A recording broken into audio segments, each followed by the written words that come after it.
You know, when I was in Ghana, and I was reading here in the tabloids of what is he doing going to Ghana? You know, and when I stood in those dungeons, about the size of a classroom, and over 1,000 slaves were captured and held there. 2 months, sleeping in their own waste and bodily fluids, watching their wives and children ripped from them, little boys being sexually molested, mothers having their babies ripped from their stomachs, and going to the place that was called the door of no return. Only to understand that every day to follow would escalate with the level of despair and inhumanity unknown to man in history. And my journey that I thought about through the campaign was just to get back to the continent of Africa where we left in slavery and I returned in the mayoralty. And people who criticize this, they just didn't get it. They just didn't get what my campaign represented to so many people in this city and in this country. They felt that there was someone that was one of their own.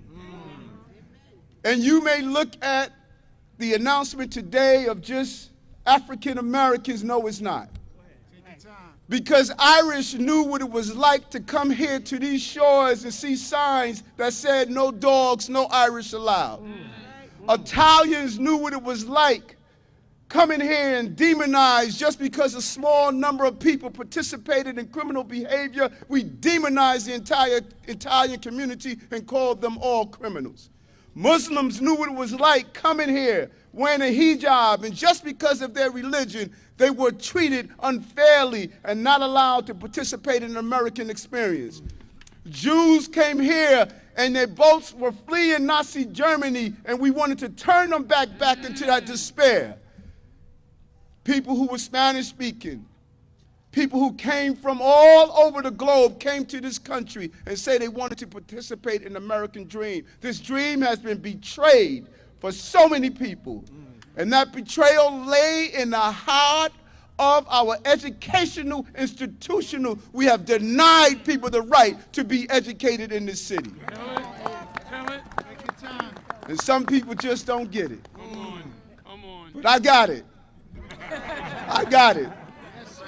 And when I used to put handcuffs on 11-year-old babies and realized that the reason they were committing crimes is because they couldn't read or they had a learning disability, and their mothers and fathers could not give them the treatment that they deserved, I went on an endless journey of interviewing a person to be the chancellor of the mayor of the city of New York for 8 years. I didn't have to do a national search and find someone that don't understand our city. I didn't have to do that. For 8 years, I questioned him. I asked him what he stood for. I went and visited his family and talked to his dad and his mother. I spoke with his brothers and his people that were in his circle. I wanted to see the character of the man I was going to turn my babies over to. That's right. Don't tell me about your Ivy League degrees. Don't tell me about where you went to school and how important you think you are. Don't tell me about what you were going to do because of your philosophical theories on understanding children. I don't want to hear about your academic intelligence. I want to know about your emotional intelligence. How sound are you for this battle that we are in front of? All right. This is a real fight, New York. We are in a city where 65% of black and brown children never reach proficiency, and we act like that's normal. It's all right. Let me tell you something. If 65% of white children were not reaching proficiency in this city, they will burn this city down. Unacceptable that our children are living this way. You want to close Rikers? Then you go there and you see that 30% of those children are dyslexic and 55% have a learning disability. Let's not talk about the crime on Montgomery Boulevard. Let's talk about the crime that takes place in our educational facilities every day. We've abandoned these children. There needs to be some righteous indignation. But you can't just talk about your anger. We have to turn it around and start this process. That's why we're here for this moment and what it represents and what David Banks represents. Yes, sir. A year and a half ago, everything changed in this school and changed throughout the schools in our city. Our babies were traumatized. School buildings closed. The uncertainty, the most important part of their development and their skills, just turned overnight. Suicides and attempted suicide rates have increased. They were living in a state of despair. No one seemed to care. COVID disrupted their lives. And it exposed many inequities. And I know many people say, let's go back to normal. But what was normal? This was a dysfunctional system. And we can't go back to that dysfunctionalities. These men and women who teach our children have dedicated their lives to doing so, and we have not given them the resources that they needed to provide for our babies. We have an over-bureaucratic system with Tweed Courthouse and all those who are living well above and away from the problems on the ground are trying to make decisions for those teachers, educators, paraprofessionals, cooks, janitors, dishwashers who are in these buildings every day. When was the cavalry coming from them? Well, you know what? Those bugles you hear now is David Chancellor coming in. Help is on its way. Now that in-person learning has resumed, we can't return back to the same dysfunctional system that was in play. These inequities were real, and I know them personally. How did I go to school with a learning disability to discover it in college? Just by luck, I was able to turn this around. We can't have a city on luck. Have to have a city on opportunities. And so that's what we want to present. And we're presenting that today. No more children crying themselves to sleep, believing they can't learn. We're going to do universal dyslexia screening and those children with learning disabilities so that they can get the resources they deserve. And we're going to stop demonizing learning disabilities. These children can learn. They learn differently. We need to learn their language and communicate with them in the language they understand so they can live productive lives. That's what David understands. It has been 40 years since I graduated from Bayside High School, and the problems still remain the same. No urgency, no desire to turn it around. We don't believe these children can learn. We bring that attitude every day, but we're going to stop that attitude. David is a visionary, leader, innovator, who has spent his career fighting on behalf of students. Like me, he grew up in Brooklyn. Like me, his family had an opportunity to move to Queens and bring a stable house. I just admire his mom and dad so much. Former police lieutenant, protected the city during some of the most difficult and dark years, but he had a clear vision of what his boys was going to accomplish and what they were going to do. Like me, David is a product of New York City public schools, including this school here, PS 161, where he went to elementary school. He told the young man when he was standing next to him, he said, I have a picture of when I was in the 4th grade and connected with that young child. But so many of these children don't have that connection. And it's time we create a school system where every student is given a chance to succeed and realize their full potential. He has this brother has been a champion for young people throughout his entire life. That's right, that's right. He knew culturally responsive education before it became a soundbite of those who are here and talking about it now. When other people were talking the talk, David walked the walk. Founder of Eagle Academy. Some of these young men are here today. Eagle Academy from Brownsville. He went into Brownsville and taught these young men how to stand tall. Eagle students don't walk, they soar. And he continued to take those communities who had low struggling graduation rates and started to tailor to young men and duplicated programs of young women and other sister schools are doing the same thing as we deal with the real issues that our children are facing.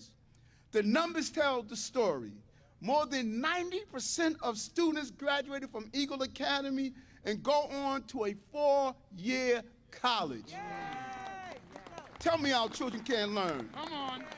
And we work together every day to make sure every student gets a quality education. That's our mission. And we're going to change the learning paradigm to emphasize a whole child approach. Got to remove these barriers. Many of our babies are not going to school because they don't have clean clothing.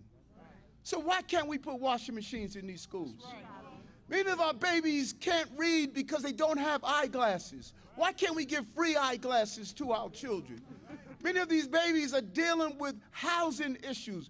Over 100,000 children are living in shelter. Why can't we have someone on the ground helping our parents with the housing issues that they're dealing with?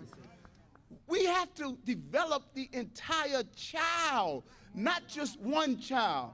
Maybe Johnny can't read because Johnny did not have a meal the day before, or Johnny's dealing with a domestic violence incident. Maybe Johnny is not in school because Johnny cannot get to school safely because their mother or father don't have the child care services that they need. We got to develop our entire child, and that's what David understands, the full child approach. Then we have to be nutritionally sound. Why the same high crime areas you have the same junk food being fed in the communities? Why do we have food that feeds our chronic diseases served in our schools and no one is connecting that? That is why when we announce the next Department of Health Commissioner, he's going to be connected with our Chancellor so we can provide healthy food to our students and make the connection. And we're going to insist on students starting at a young age. Everyone talks about education is K through 12. No, it is not. Education is pregnancy through profession. Our mothers in those economically challenging communities, we're going to give them doulas so they can understand the power of nurturing and touching their babies and feeding them the right food. And while we do that, we will tackle the maternal morbidity rates that are happening in the same community. Ambitious program, ambitious ideas. You need a visionary. You need someone that's clear on why he's here. And they must understand their purpose. This is a purposeful, driven life of David Banks. I'm so happy when I sat down with the other potential chancellors and I spoke with them. I would walk out of the room and talk to my aides. There's something qualitatively different about what David represents and brings to educating our children. This is his life work. That's right. This is his moment and his opportunity. We're going to spend our entire 4 years in office focused on educating our children. And trust me, we're not going to get it right all the time. There are going to be days we could have done a better job. There are going to be days we're going to wish that we could have presented our case better. There's going to be pushback in this bureaucracy of professional dividers and professional naysayers. Far too many people at the high end of this administration don't believe in these babies and their opportunities to learn. We know it's going to be hard. We got a full understanding of the scope of turning around one of the nation's largest school systems and what it represents. But I want you to know something today, that David Banks is built for this. David Banks is ready for this moment. He is prepared for this moment. He went through an 8-year difficult interview process. He knows that. And we're not going to win every war. But darn it, we're not going to lose at trying. That's right. That's right. And so on behalf of all the children and families of this city, I want to present to you the next Chancellor of the City of New York, David Banks. Yes, sir. My brother. Yes, Love you, brother. sir. Yes, sir. Yes, sir.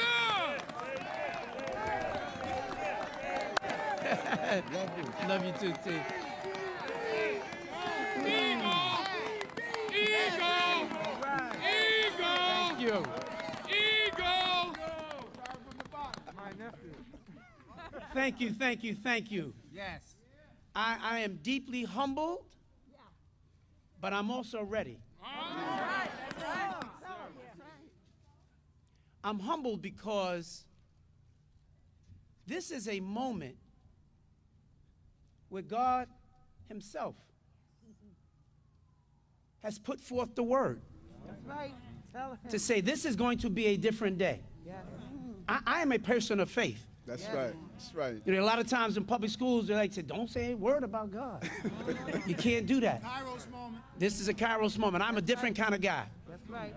And I know from whence I come. Yes. Yes. I want to thank publicly, with the deepest respect and admiration, our Mayor-elect Eric Adams for not only for giving me the opportunity to lead on behalf of all of our young people and their families and our communities, but for being what I believe will be the most bold, bodacious, and transformational mayor that New York City has ever seen. I have not accepted this assignment because I wanted to be chancellor. I didn't come looking for a job.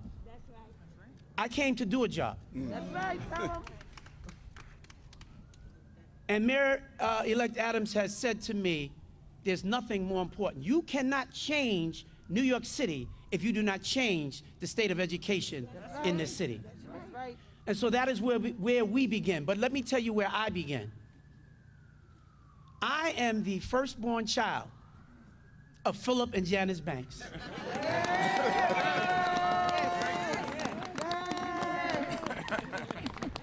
This is my mama. If she took her mask off, you'd say she looked just like him. I look just like her. There you go. That's right, Mom. My mother, barely 5 feet tall, but full of fire. Raised 3 boys right here in Brooklyn. My dad, who is my hero. Yes, he is.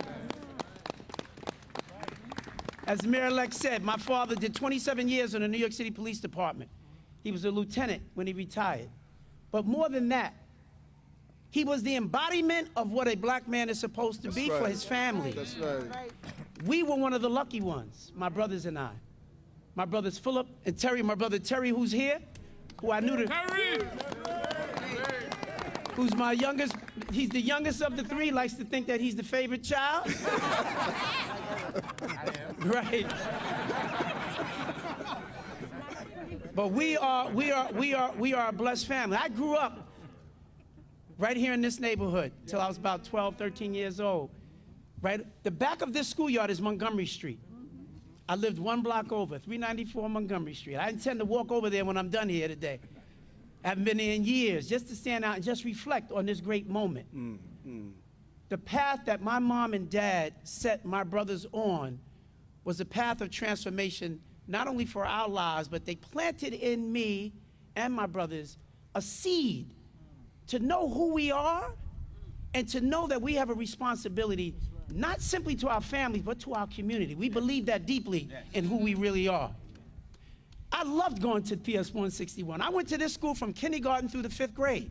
That's the reason why we wanted to be here today. It's a return home for me. In fact, my mother found a picture. This was me in the 4th grade.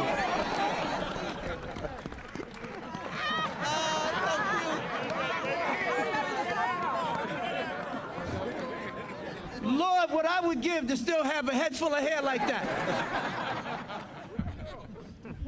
I remember every teacher that I had in the school, Ingrid, because I think we had a lot of the same teachers. But there was a teacher who I had in the 4th and the 5th grade who transformed my life. Mama Rosa, Mama Rosa, I just want to acknowledge, she's not my teacher, but I want to tell you this. Wait a minute, before you start clapping. Just so you know, because she is the niece of the teacher who had the greatest impact on me in my life. It's a woman named Mildred Scott. Yes, yes, yes, yes. I have a picture of Mrs. Scott. Yes, yes. Mrs. Scott She was a beast. was a wonder. Her spirit looks down on me in this moment. Because it was in this building that Mildred Scott taught me black history. Yes, that's right. Not just reading and writing and arithmetic, which is critically important, and you need that. But she taught me who I was. And she taught me about the people who fought, bled, died, and sacrificed for me to have the opportunity to be all that I wanted to be and the responsibility to my community. Far too many of our young people don't get that. That's right. That's right. The school system is structured in a way that it never teaches that. It teaches simply the mechanics of school. But if you don't know the purpose of your education, you cannot transform your community. Schools are meant to be part of community. Yes, yes, yes. My foundation started here at PS 161 before we moved to Southeast Queens. All right. And I went to ultimately graduated from Hillcrest High School. And I had a great educational experience. And my work, I didn't even intend to be a teacher. I didn't go to school to be a teacher. Many of you may not know, I was a school safety officer for a year at Claire Barton High School, right here in Brooklyn. After that, I became a teacher at PS 167 on Eastern Parkway, right here in the same district, my old neighborhood, before getting the call to become a principal, the founding principal of a school in the Bronx called the Bronx School for Law, Government, and Justice. Yes, yes, yes. And did amazing work at that school. And what you should know about that work was that it was a young lady who came to work for me there, who I hired as a teacher, who ultimately became my assistant principal. And when I left, she became the principal of that school. She was one of the most magnificent educators I've ever worked with in my life. And she is a dear friend of mine. And I watched her as her career continued to soar, and she ultimately became our current chancellor, Misha Ross Porter. There you go. Misha worked for me when she was 22 years old. There you go. And I watched her grow. And I want to take this moment right now, and I want to ask everybody to show some real love, because Misha stepped into a role and a moment that was one of the most difficult moments our city has ever seen, where most people would have said, I wouldn't take that job. But she stepped up and she did it, and our city should be forever grateful. Please, everybody, give a big round of applause to Misha Porter. Right. I left that school to become the founding principal of the Eagle Academy for young men. Yes, yes, yes. And Mariama and Jonathan, I see are here. These are two fine students who graduated from Law, Government, and Justice. And I'm so happy to see them here. At the Eagle Academy for Young Men, we have worked to transform the lives of so many young men of color, because we know that they face challenges greater than everybody else.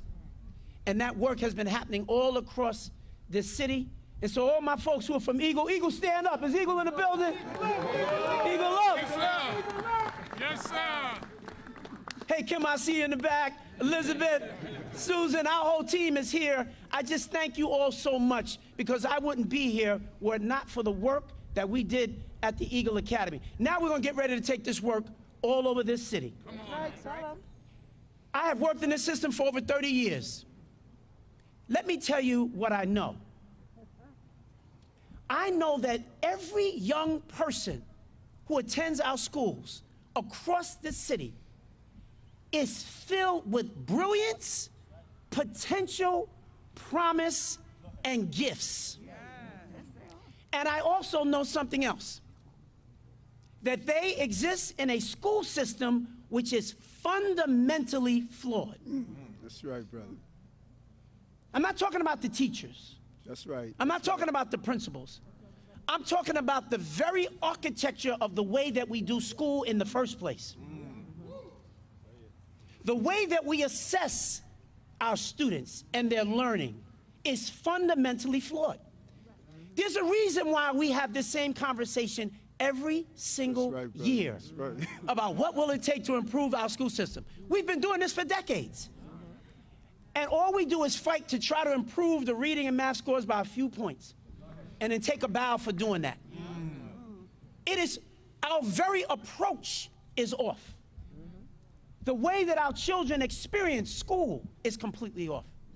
But the answers to how we re-engineer the system exists in the hearts and the minds of the teachers, the principals, the children, and their families.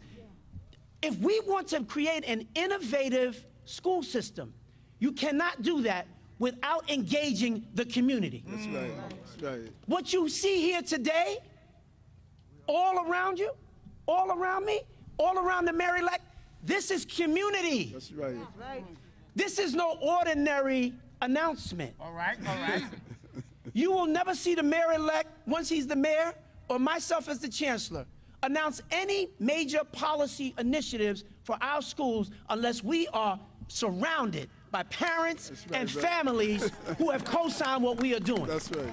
No more will you just see a few people going through the room, think that they're the smartest ones in the room, come up with the answers and say, this is what we're going to do for all of you. The answers are not authentic, and they ultimately cannot get you to where you're trying to go unless the people themselves are part of that process and help to create that. That's right. That is what this administration will represent. That is who we are going to be. And I simply want to just tell you, the best is yet to come. Come on. We are getting ready to not just play around with this. We're going to turn over the tables. That's what the mayor-elect told me. And think about it. He said, we spend $38 billion every year in this system, and 65% of black and brown children never achieve proficiency. That's a betrayal. And we ought to be outraged by that. And we need to lean into that. You can get those results if you never had a Department of Education. Think about it. That's right. If everybody at the Department of Education went home and all the kids just went to school, you could get those same results. Talk about So what's the value add for having thousands of people who work at Tweed? For having thousands of people in these high-paid positions? There needs to be a transformation, and it will start at the top. We will turn the tables over. Bust them up. Bust them up. People have said that for many years. But that's what certainly we intend to do. That's right, brother. That's right. So change is coming. Come on. I have a message to a lot of folks who are down at Tweed All right. who think that they know me. What? You know you did. You know, we like David. David's all right. He's good. We're so glad he's going to be the chancellor.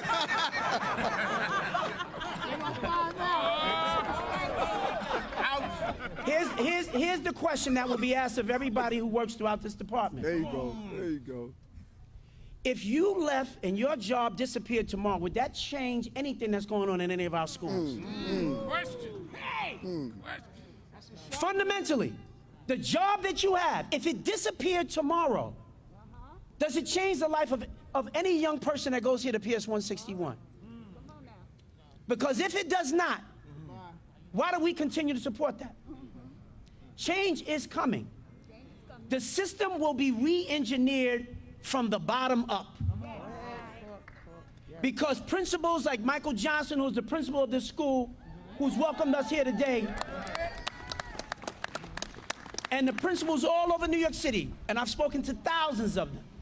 I've spoken to thousands of students and administrators and teachers. They are frustrated on a daily basis. That is a bureaucracy that sits on top of them that completely stifles any level of innovation. That's right. That's right. You cannot innovate or transform the system from the top down. It has to be from the bottom up. And so for all of the teachers who work not only at PS 161, but in every school around New York City, change is coming. I want you to know that I see you. That's right, brother. And I respect you. And we don't lift our teachers up. We don't celebrate our teachers. We just constantly beat them down. In the middle of a pandemic, when we say we need to go back to a new normal, we need to do things differently, but we are in a quick run to try to take it back to the way it always was. That's right. Because it's what we know. And so I'm trying to bring a new vision together, working with the mayor-elect. This is his vision.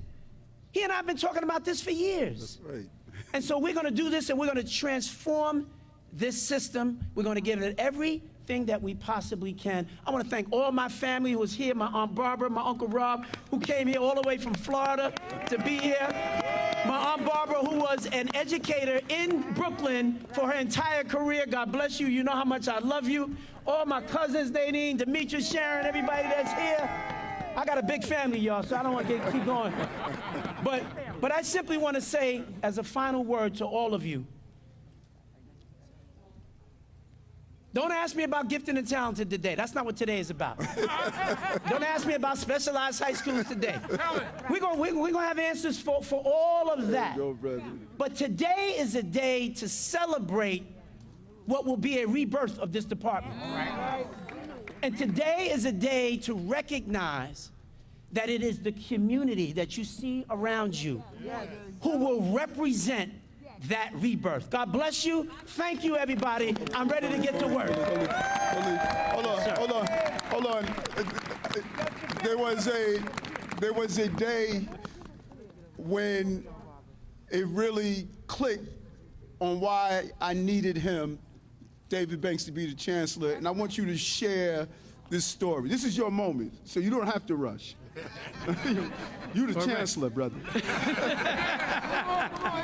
I want you to share the story of those young men who people told that they were not college ready. Share that story.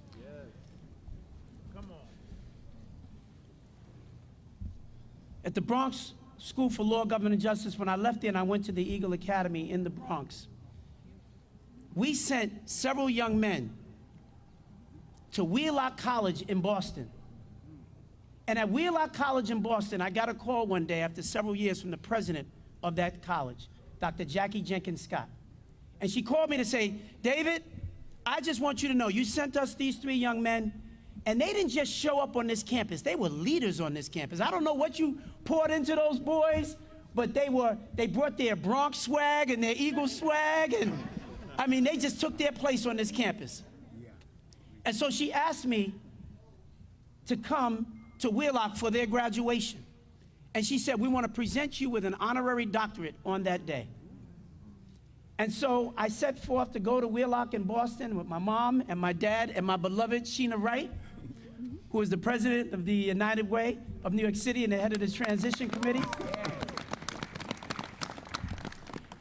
And Sheena, we all went down to Boston, and we got there, and at the graduation ceremony, the president stood there, and I'm flanked by somebody from the Board of Trustees and the faculty, and everybody's in cap and gowns. There's a big pomp and circumstance, and the president began to talk about all the wonderful things we've been doing at Eagle Academy. And before she could start, the 3 young men from Eagle Academy, Marvin, Elamine, and Ivan, stood up in their cap and gowns at their college graduation in front of over 3,000 people, and they said, out of the night that covers me, black is the pit from pole to pole. I think whatever gods may be for my unconquerable soul. They recited the poem Invictus. Invictus was the poem that Nelson Mandela recited every day for the 27 years that he was locked up on Robbins Island.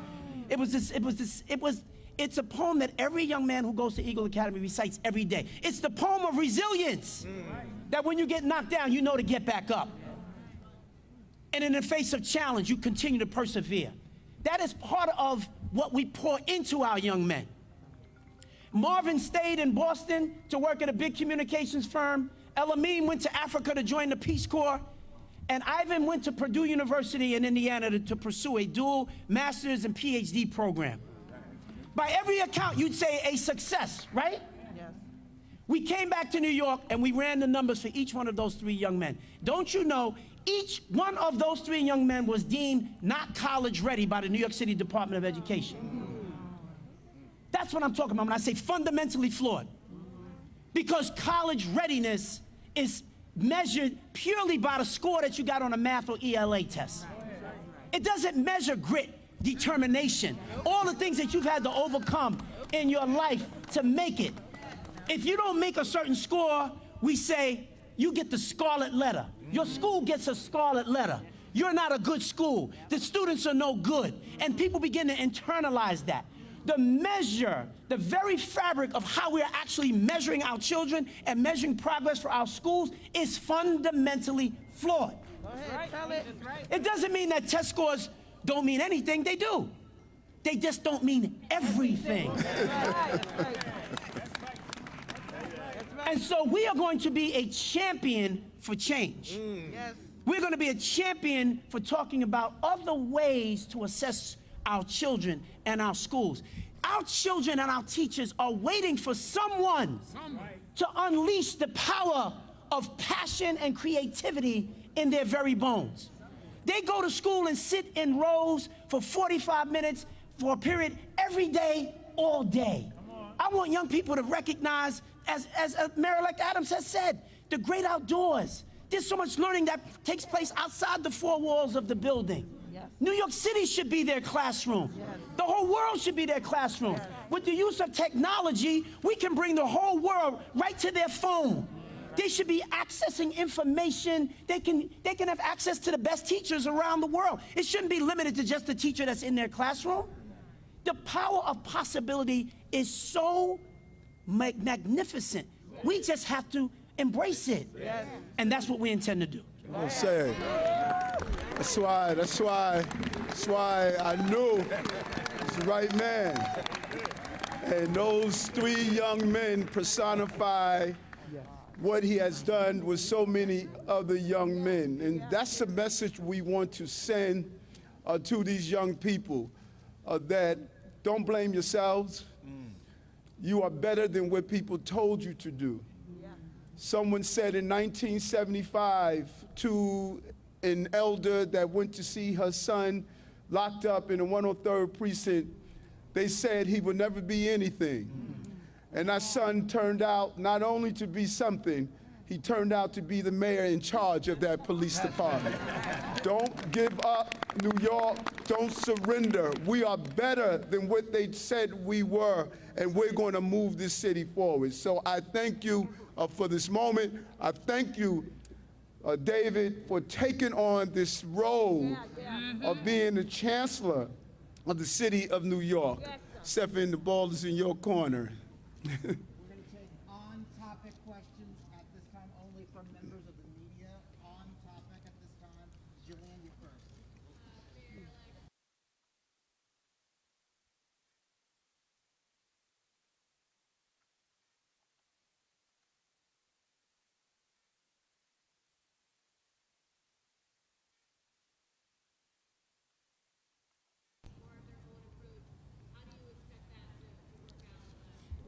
We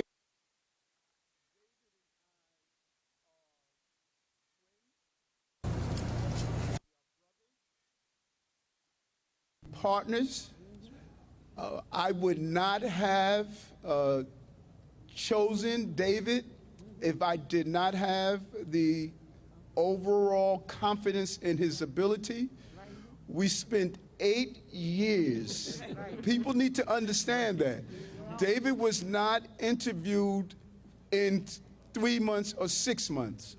He went through 8 years of my questioning, my meetings, my conversations. I do not have to worry about him carrying out the full mission of what I want to accomplish in education. We're going to have a relationship where we will respectfully disagree behind doors, but we are going to come in front to show a united front. And I know that this is the right man for the job, and we not only respect each other, we love each other as two men that are just from Brooklyn that was able to make it through the process. That's right.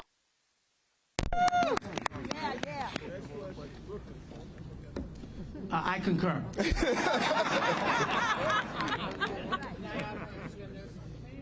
Yes, ma'am.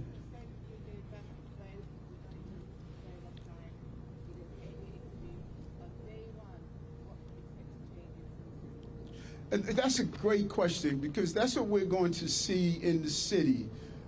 You're going to see probably day 3, everyone is going to say, why hasn't Eric found the cure of every disease on the globe?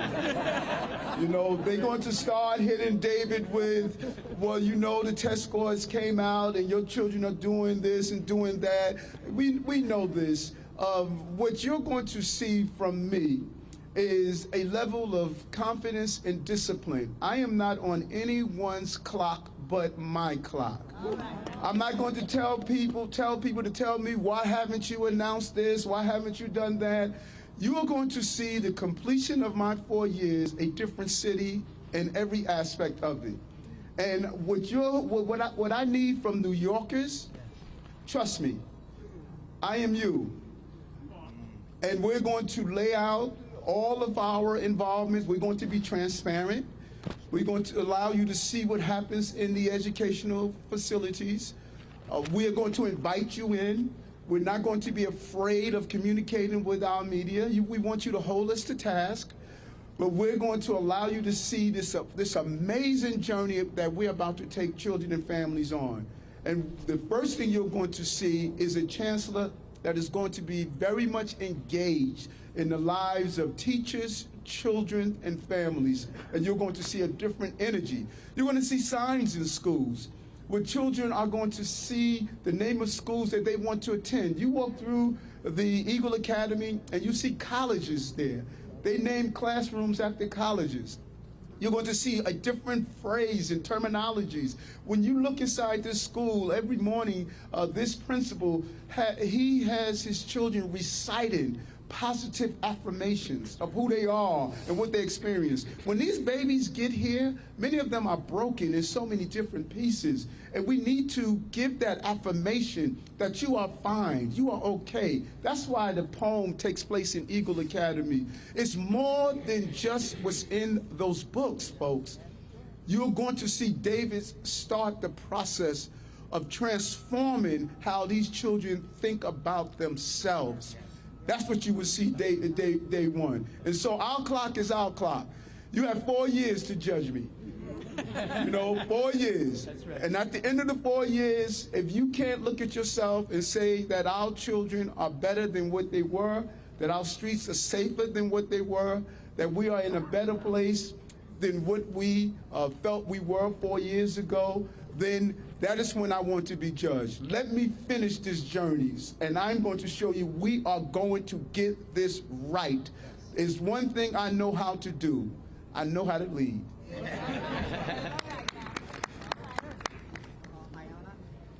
morning, Mayor-elect. Mr. Banks, I was wondering if you might be able to continue to elaborate on your message to parents. For parents who are sitting at home wondering, your David Banks as Chancellor, what practically does this mean for my child? What will change over time in the classroom, how they learn, how schools interact with families? What's your message to parents? My message to parents and families is that they will be seen, they will be heard, they will be respected. That is what I need them to know. That decisions are not going to be made for their children without them being engaged in that process. I intend to frame the system so that things will not move unless we are hearing from our parents. That doesn't mean that all the parents agree with each other, but they will be heard. And that is most important, not only to me, but that's what is important to parents. There's a reason why parents don't trust this system, because they feel at its core they're not respected.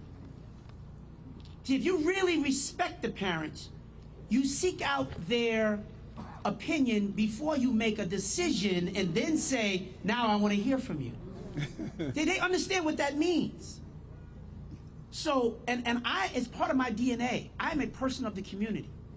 I don't just do that as a photo op. I do that because I fundamentally believe that if you want the best answers for the system, ask the parents. This notion that because I'm the chancellor or the people who work at Tweed, that we actually are smarter, we know better, and we figure it out, and then we just kind of bring it out to everybody and say, we got the ideas for you. I believe that is at its core. That's not even the correct way to come up with the best answers. The best answers really exist. And these young people themselves, they will give us the way forward for the schools. They're experiencing it every day. We have to ask them, but you have to respect them to hear their voice. Right. I want to see student government in every school in New York City. Our kids need to learn to be civically engaged. Ayana, you think about this. We're graduating kids. We send kids from pre-K all the way through the 12th grade. And then they graduate. They don't know how to open a checking account. They couldn't tell you the difference between a city councilman and a state assembly person. Thank you. Right? They civically, and then we wonder why so many Americans don't vote. Because we don't build that muscle in the K-12 system. And I'm not just talking about a civics class. I'm talking about them coming out of the school building, going to the community planning board meeting, going to the NAACP meeting, my dukes, right? Sitting with their local congressman. You can ask most students, you can ask most teachers, who's your local congressman? Who's your state senator? Who's your city council person? They wouldn't even know.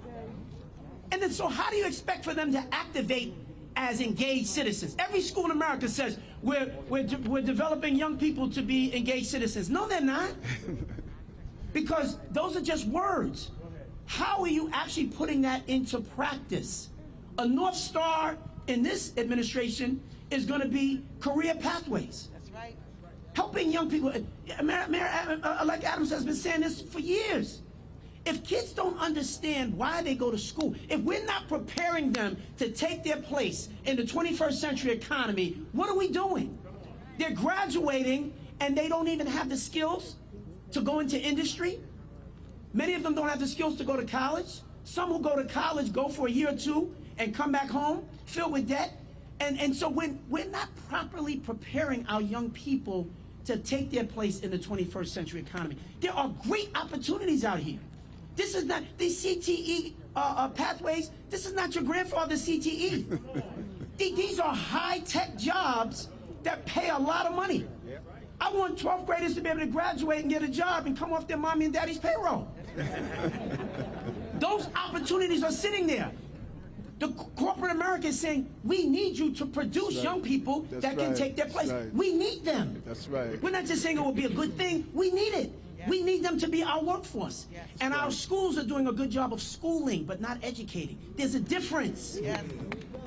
Relevant education, focus, and when young people know where they're going, when they know they have an opportunity to be an investment banker, when they know they have an opportunity to be an artist, when they know they have whatever those opportunities that they are, that's what will be different. We are going to put a framework in place that they will see the power of possibility for themselves. Right. And our teachers will see it as well. Because far too many of our teachers have no idea what it's like on the other side of graduation. What does it mean to work in a place like Google or Microsoft? Most of our teachers don't even know. So how are we properly preparing young people for the future that we say we're preparing them for? We're not. In far too many of our schools, you can close your eyes and it might as well be 1950. Except there's a smart board in the front of the room. And that's not the fault of the teachers. We have to raise the consciousness of the teachers as well. They need a whole new approach to professional development. so that they understand what we are ultimately preparing young people for in the world of work to take their place in this economy. That is the kind of thing that will get the kids really fired up. They'll be excited to understand these jobs that they have a chance to get. But if it's just go to school just for the sake of going to school, that's not enough. That's right. Well said. Well said. Well said. Oh, and that is why you see this holistic approach. This is why I'm sitting down with my business leaders and not creating this wall, because I'm asking them to invest in these schools. This is why we're building out a real workforce development plan that is going to be in alignment with the skills we're teaching our children so they can go into these jobs. This is why we're attracting businesses here. I want people to come here. This should be the center of life science, the center of drone development, cybersecurity. It should be taught in these schools. And we have the partnership with our business entity where they can do paid internship programs where children are getting the exposure that they need. All of this is fitting together. We're not dividing our city. We're not telling our business leaders, so what if you're here or not? No, we want them here. But while you're here, there's a good community corporate responsibility that you have. That is where we're going as a city. And David's vision of our young people, he's going to feed employment and not feed incarceration. That's right. Marcia? Mr. Mayor and Mr. Chancellor, you have $38 billion that you can spend on education that clearly you felt has been not spent wisely. So my question to you is, how are you going to spend it wisely to turn the system around? And are you going to look at the bureaucracy at Tweed, which has been increased by the former Chancellor Carranza, and are you going to try to reevaluate that? Are their jobs going to be safe? Whose jobs are going to be safe as you tried this revolution to reevaluate the system and spend the money more wisely? Well, David could respond. Every job that educate, protect, care for children will be safe. Be clear on what I say. If you're there because you enjoy going to conferences, if you're there because you're using taxpayers' dollars to extend your educational criteria to pad your resume, if you're there for anything other than educating our children, then you should be concerned. But if you're there because you have a real record that you are providing the services that are needed for our children, then we want you. And I think Davis has made it clear. $38 billion, taxpayers deserve a better product. That's the largest budget in our city. And then when you add on the billions in resources that's coming from the federal and state government, this is a once-in-a-lifetime opportunity to do some of the things that we talked about for a long time. And we need to re-examine every dollar that's being spent.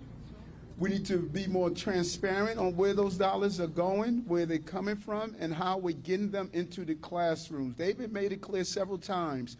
It's time to lift up our teachers and allow them the joy of learning again. And we need to use the taxpayers' dollars to do so. We are not getting our money's worth, New Yorkers. Don't let anyone kid you. We are not getting our money's worth. You are doing your job of paying your taxes to educate our children, and we must do our job in the DOE. And David can, further expound on that.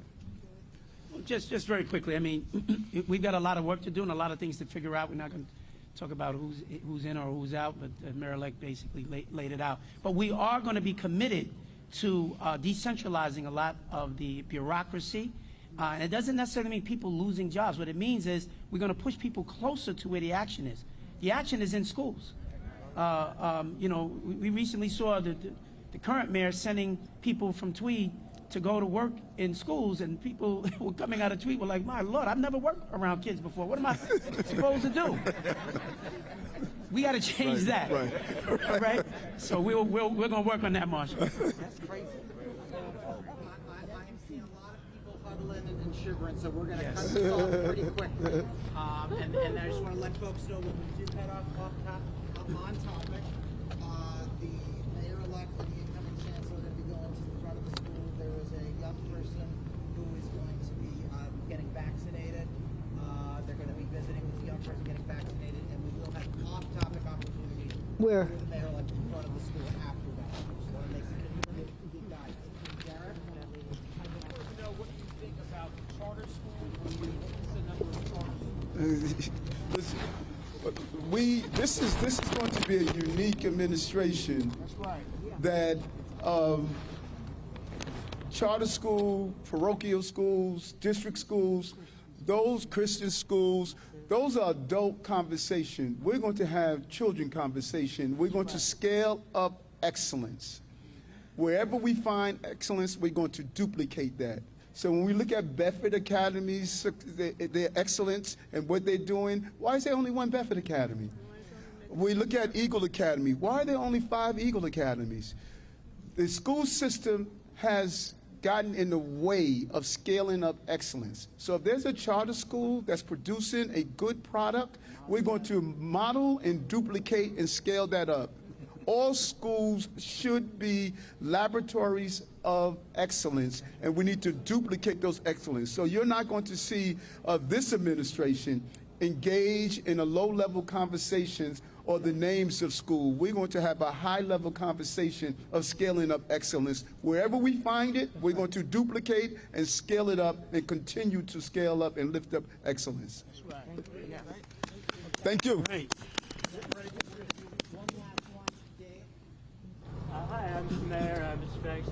I'm just curious, there's been a lot of talk today about remaking schools entirely from the ground up. Does this talk involve things like making schools safer and creating new learning and recreation opportunities in front of the schools by making more car-free streets in front of schools? What are your thoughts on implementing a kind of citywide system of that? Well, I think we do a poor job of ensuring school campuses and creating environments around the schools where we can make sure, number one, that it's safe, being an advocate of having cameras around schools, partnering with folks like Senator Ganadas for speed cameras is crucial, but also creating a safe passageway for children so they could experience biking, exercising. We have a childhood obesity crisis, but many of our children are afraid to ride to and from school because it's unsafe. So we want to think differently, bring in those advocates, look at new school designs and streets designs. That's part of our overall program of traffic calming, and that's built into it. So there's a real holistic approach we want to do to engage our children and communities, as the chancellor, incoming chancellor, has stated, and that's factored into that. Okay. Thanks, everybody. Thank you. Thank you, brother. All right, thank you, dear.